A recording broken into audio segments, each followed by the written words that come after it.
prop. Yes. So.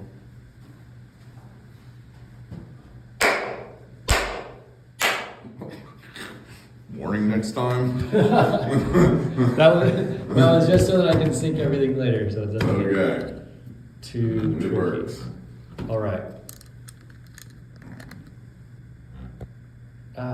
Okay. All right.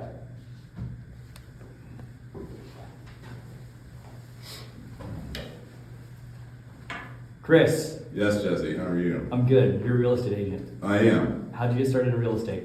It all started when I was at Countrywide Home Loans as a mortgage underwriter. No kidding. How long were you a mortgage underwriter? Over 15 years. So, yeah, beginning in 2003. Okay, so you've seen a lot of changes in the industry Seen a lot. in 15 years Yeah, as an underwriter.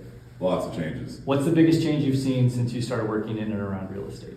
I think even dating back to those days was the NEMA loan and the CISA loan, which were no income, no docs. You just literally had to have breath in your lungs to get a home. And so now it's, it's a lot more extensive than that. There's a lot more checks and balances, to say the least, to get a mortgage. So how does having experience as a mortgage underwriter, how does that help you as a real estate agent? I think it gives me the confidence to know that I know both sides of the deal. I think I know the lending side backward and forward, so I can speak to the buyer, whether it's first-time home buyer or experienced investor, on the nuts and bolts of the loan. I can answer questions that loan officers may or may not know the answer to, and I may not even know the answer, and I'll have to get help, but I have a large network of people that I can also ask in the event that I don't know the answer as well. So I think that'll... As a loan officer myself, I regularly talk to real estate agents, and they have questions about loans that in my mind are very basic, which I don't expect them to know, but I imagine that you probably have that base foundation of you can field the soft pitches on loan questions for new buyers. Who do you work for right now? I'm with Keller Williams Central. We're up in Richardson on near George Bush and 75. All right. Yeah. And how'd you settle in Keller Williams? I remember a few weeks back, well, maybe a couple months ago, you were trying to decide where you're going to land, where you're going to get started, who was going to be a great spot for your first brokerage. How'd you decide on Keller Williams? It wasn't an easy decision. There are a lot of great brokerages around. There's a lot of great brokers. Everybody has their niche. Honestly, at the end of the day, I went with my gut call. Somebody who was comprehensive in what they would provide, and at the end of the day, it felt like home. And so excited to, Sorry. Good. My computer's not working, so it's not down. This isn't supposed to do that. Let's see. So you landed at Keller Williams. Keller Williams, yes, sir. And it's a good spot. And you just finished their Ignite program. Is that what it's called? I sure did. Yeah. How was Ignite? It was very comprehensive. It was daily for 3 hours a day for a solid month. That was on the tail end of having been at Champion School of Real Estate for the prior month, and so just tons of training and learning and growing and networking and just continually learning all the stuff. Yeah, all the things. Nice. Yeah. What do you feel like the biggest strength you have that you bring to the table as a real estate agent? I've seen a lot of people who don't follow up, and a lot of people who maybe don't care about the individual themselves. Yeah. So I think whether in personal life or business, always highly value is just following up and with people and doing what I say I'm going to do. Yeah. And also just deeply, caring about the individual. Because at the end of the day, it's what's best for them as the home buyer or seller, and the rest will take care of itself. Yeah.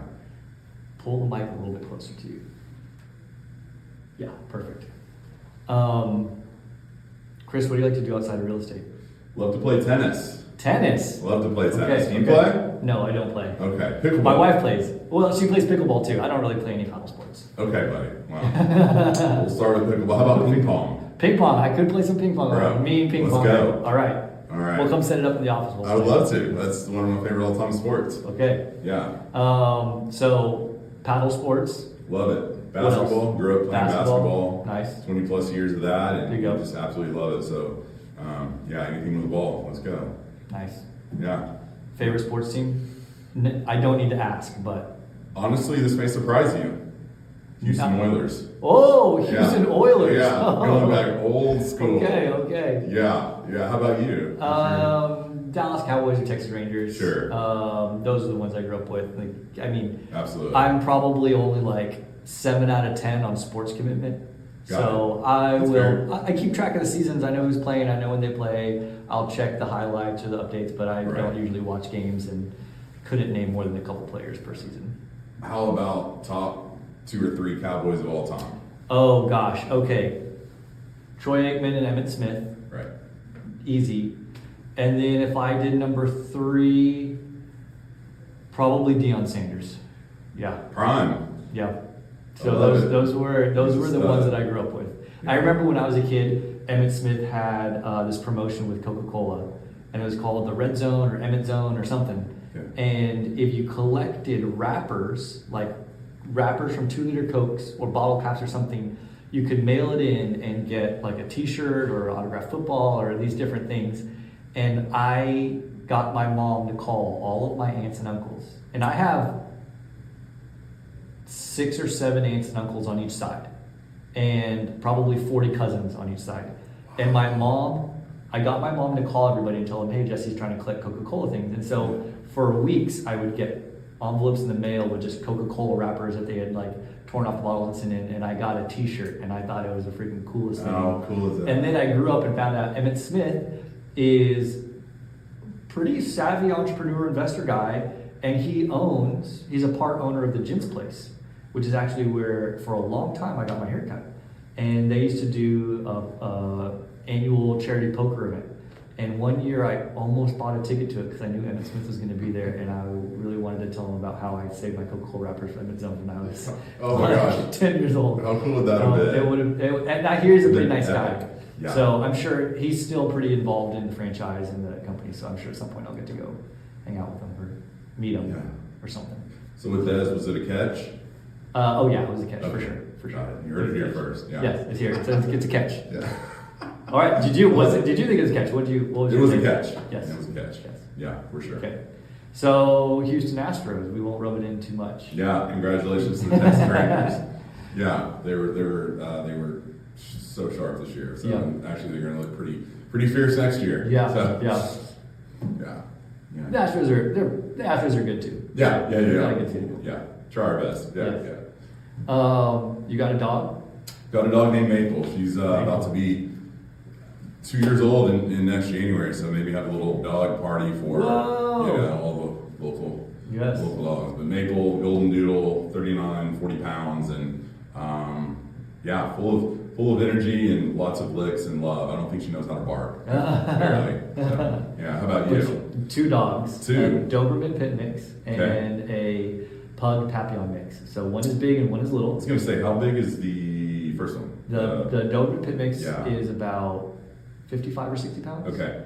And she's about waist tall at the head. So shoulders, maybe thigh. Right. Maybe a little bit shorter. Actually, maybe knee height at the shoulders. But she's big enough where when we had a 4-foot fence, she could jump over it. Ooh. So we had to build a 8-foot fence. And do you really? Yeah. So we built it. This is the second house that I built a fence for my dog to keep her in. It is the worst decision I ever made. Was like keeping this dog. I should have given it away like 8 years ago. Yeah, the struggle is real. It really is. Because, I mean, Dog parent life changes your world. Yep. And then kid parent life changes your world again. Even more so. I'm like, now what do I do with my dogs? Because they need more attention than I give them. Right, exactly. But both of our dogs are 10 plus years old. So I think we're on the home stretch of like full house, kids and dogs. Not that you're counting. Not that we're counting. No. But we've probably got just a few years left of them. Got it. So yeah, that's great. Yeah. That's awesome. What are you most excited about this next year in real estate? You know, I think I'm excited about, there's going to be, we all know when the rates, they're trending down. Yeah. And so with that, that's going to bring buyers. It's going to bring a very competitive market. Yeah. So getting into the action and getting my feet, boots on the ground going. So it's just going to be, and that's going to drive up values. But I just think it's going to be, I like to be busy and I like to be, working relationships and talking real estate. So I think it's just going to provide an ample opportunity to just jump in the deep end and go for it. So, I think that's one thing that a lot of people, I've heard more people talk about it recently, but for a while it wasn't, I don't think like it was getting enough attention. I think people have been talking about it recently, but for a while it didn't get enough attention. Was when the rates come down and people come back in the market, we're going to see another big appreciation in home values. So yeah, I'm kind of fingers crossed it happens in the spring, and then we get a busy second half of the year, and we can get people into houses before then, so that they get to capture that value. Absolutely, because there's a lot of equity at stake. Oh yeah, there really is. Which is part of a lot of people's wealth building strategies. Is to have home ownership and ride that wave. And I'm also just super looking forward to, and I just really love meeting with friends and clients and just talking about their dreams and goals and how, what's the best fit for them, and it's exciting. So, it's gonna be a good year. I think 2024 is gonna be good. I love it. I love it. Exciting. What else you got? That's right. So I was talking to you earlier today, about 30 minutes ago, about something I was really proud of, and I want to hear what your favorite childhood memory that pops up. Oh, okay. I was fishing with my dad at 6 years old at the piers in Galveston, and my dad loved it. It was just something I went along with. Was able to reel in the biggest fish for a 6-year-old in the history of Galveston. You were joking. Texas. You're being I was serious. literally being serious. Oh my gosh. And it made the Galveston paper, made the news. That was a big deal. I thought for sure you were like pulling my leg and just being silly. No, man. All serious business here. Oh, wow. So, what about you? What was your favorite childhood? My favorite childhood memory? Okay. When I was 6 or 7 years old, the ballpark in Arlington opened. Okay. So this is where the Rangers played before Globe Life Park that they're in now. It was Globe Life, or Globe Life Field is what they're at now. Before it was Globe Life Park. Before it was called Globe Life Park, it was called the ballpark in Arlington. The first game was on a Saturday, but that Friday they had opening day festivities. And so my dad came and picked me up from school and took me out to the ballpark in Arlington, and we went around and saw all the stuff that they were doing, like all the little fanfare and stands, and actually ended up doing sand art. You pour the sand in the bottle and you scrape it, and not anything extravagant, but I thought that was so cool. And we took this Polaroid of you're standing in front of a big wallpaper, but it looks like it's a Dallas Morning News article, and you'd stand in front of it and they'd take a picture of you, and you'd stand in the spot where the picture of the newspaper article is supposed to be, so it makes it look like you're in the newspaper article. Cool. So we got 2 Polaroids of that, and then the last game that they had at Globe Life Field, they had the same kind of like Polaroid thing set up with a newspaper article, and me and my dad took another picture there. I love it. Like, what was this? Almost 30 years later. How cool is that? So I was at the first game and I was at the last game, and me and my dad have pictures from the 2 things. So that's probably one of my fondest memories. And maybe not like the coolest at the time, but now as an adult in hindsight, seeing the bookends of I lived through that whole stadium life, and I went to the first and the last one. That was pretty cool. That's super cool. So what do you think? The new current stadium, or are you a fan of the older stadium? Honestly, I liked the one before the ballpark in Arlington that had bleachers, because you could get bleacher seats in the outfield, and we would take little pads, and I only vaguely remember it, but I remember sitting in the bleacher pads in the outfield on the bleachers, and I thought that was so cool. How freaking cool. So I only remember the ballpark before the current one. Right, so the ballpark in Arlington. Yes, right. Which I absolutely love. It's a great It has that classic feel. I think the Baltimore Orioles ballpark, is very similar in that. Yeah. But I just think it's a historic, beautiful building. So, but that's such a cool memory that you have with your dad. And just, so cool. So tell me about what's on the docket for the Benavides Christmas. Ooh, What are you up to? Christmas. So we always do Christmas morning at home. Great. Even before we had kids, it was just me and Rachel. So we'll do it at home. We have matching pajamas. We'll open presents. We'll make a slow breakfast, cinnamon rolls, eggs. Like my boys love scrambled eggs. Make Like me hungry. it is their favorite. Like they would eat a dozen eggs if I made them. So we'll make scrambled eggs. We'll have cinnamon rolls. I'll have frosting on mine. Nobody else will really have frosting on theirs. Oh, Well, controversial. Rachel might have a little bit, but the boys don't get frosting on their cinnamon rolls. They just have the cinnamon bread. And then we'll open presents and play.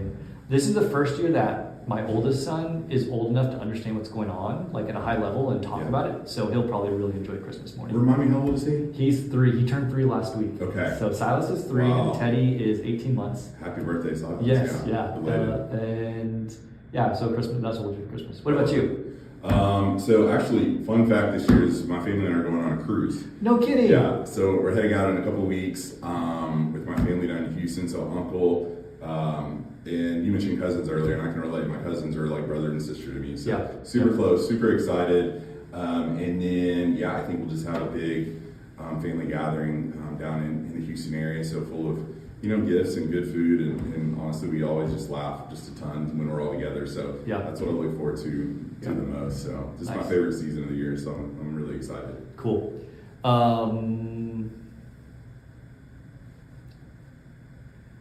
don't know what else to talk about. Talk about Common Desk or Yeah. I don't know if you like it. I don't know. I don't know. Talk about where we met. I don't know. Chris, have you? Oh, okay. Yeah. So, Chris, we've known each other a long time. Yeah. We met at Normandy. Normandy. We met at church. Yeah. Do you remember the first time we met? 2014. Wait, I don't remember, which won't surprise a lot of my friends. How did Hunter Orr find our church? Did you invite Hunter? Or did That Hunter is a invite you? That is a small world. That is a funny story. So my cousin Jeff in Houston is a pastor. Right. Hunter's parents went to his church. Okay. And so they connected with Jeff, my cousin in Houston, who I think connected Hunter and I. I happened to be going to Normandy at that time. Yeah. And then You invited him to like a Bible study or small group. Yeah. And then that's where he met his wife. And so that was such a small world. No kidding. I think Did I y'all- remember were you that. roommates at one point? We did. Me and Hunter lived together. Yeah. And Hunter was a real estate agent for a while. I did. I was With just Sean talking Parsons. with Sean. About that actually. Yep. Just all the friends of Sean's. Yeah. Him being one. Yep. Very cool. Yeah. So.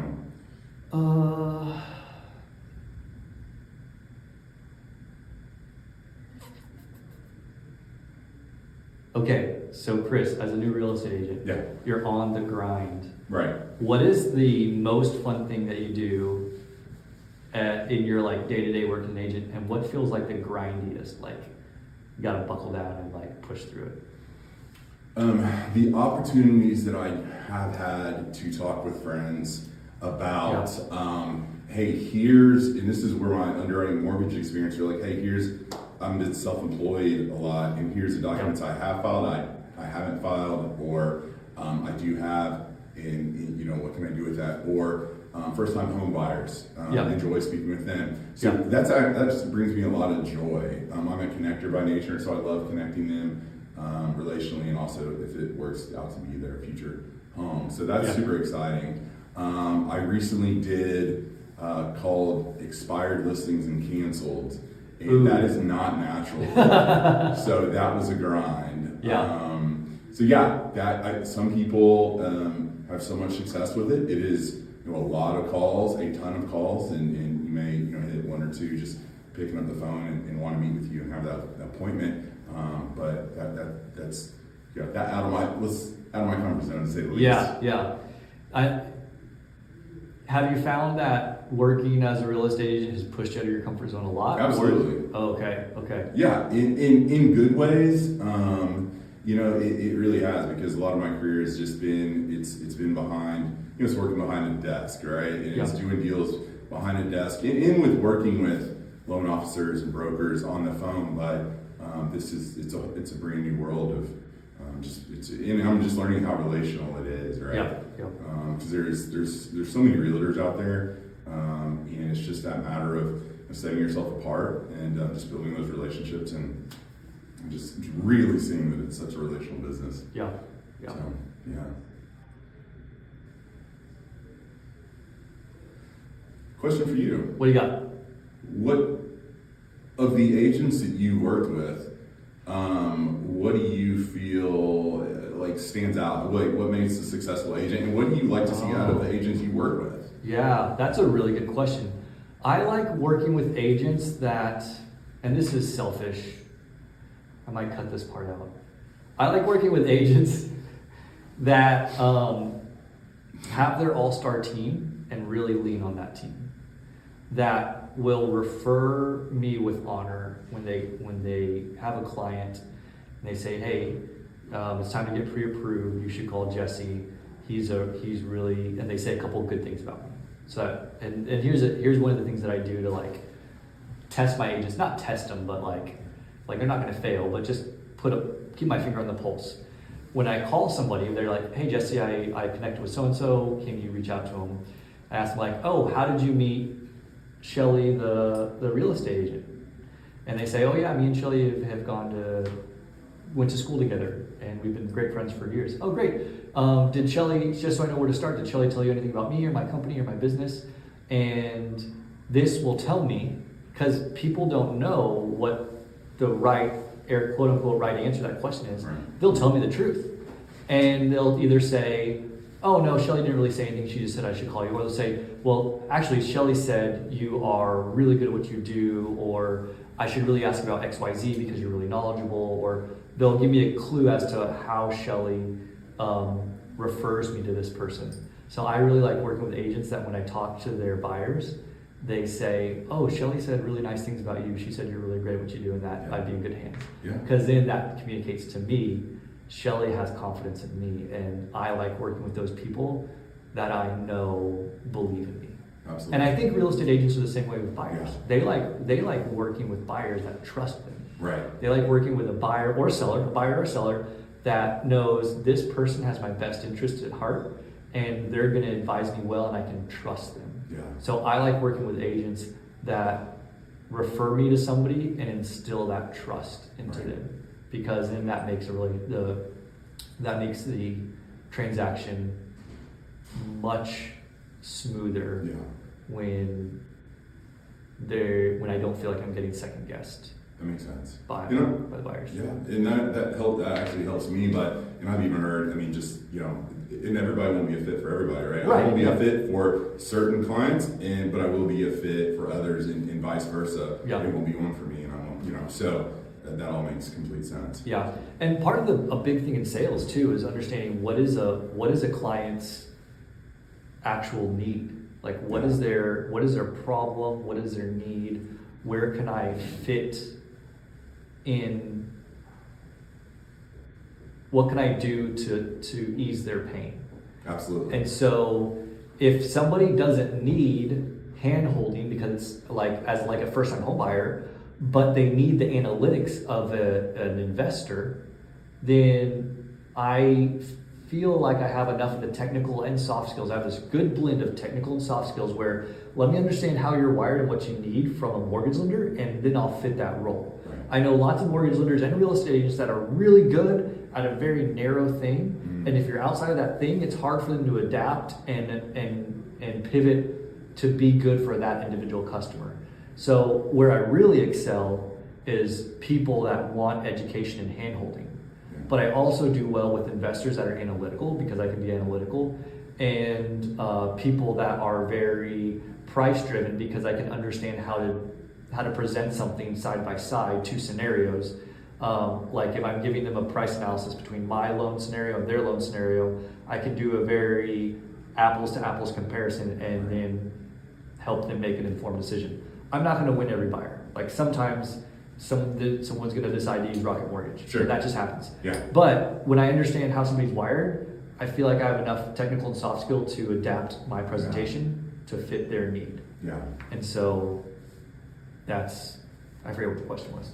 Yeah. Well, and what I like about like working with somebody like yourself as opposed to like a Rocket Mortgage is that's just a big big boss. You'll never know who you're talking with. I mean, maybe you will, maybe you won't. It'll be an 800 number that it'll look like it's made up. But like working with a guy like you, right, in more of a boutique space, who can close your loan quicker, I think that's a huge value add to working with somebody like yourself. And who you can call up on a Saturday afternoon at 3 p.m. on my cell phone and be like, hey, Jesse, we saw this house. It's great. We want to make an offer. Can you tell me what my estimates are? I know, because you're probably building something for the kids or making a fort outside or hanging up Christmas lights. By the way, have y'all done Christmas lights yet? Or we have not. Well, actually, tonight's the night. We're doing the Christmas tree tonight. We're wrapping the front. There's this like wooden fence screen on our porch. We're gonna wrap that in lights. We're gonna put up the Christmas tree, decorate ornaments. We don't put lights on the roof. Okay.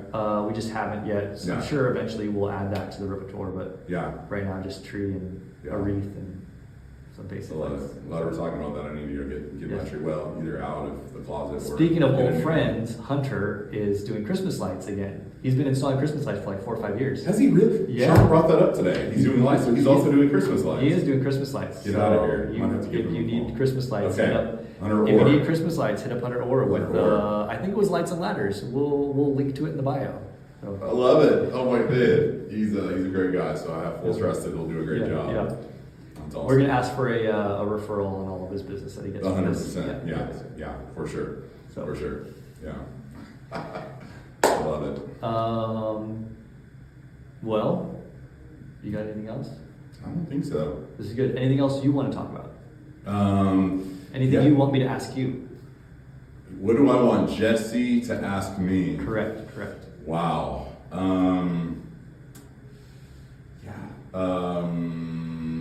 What can? I don't know what.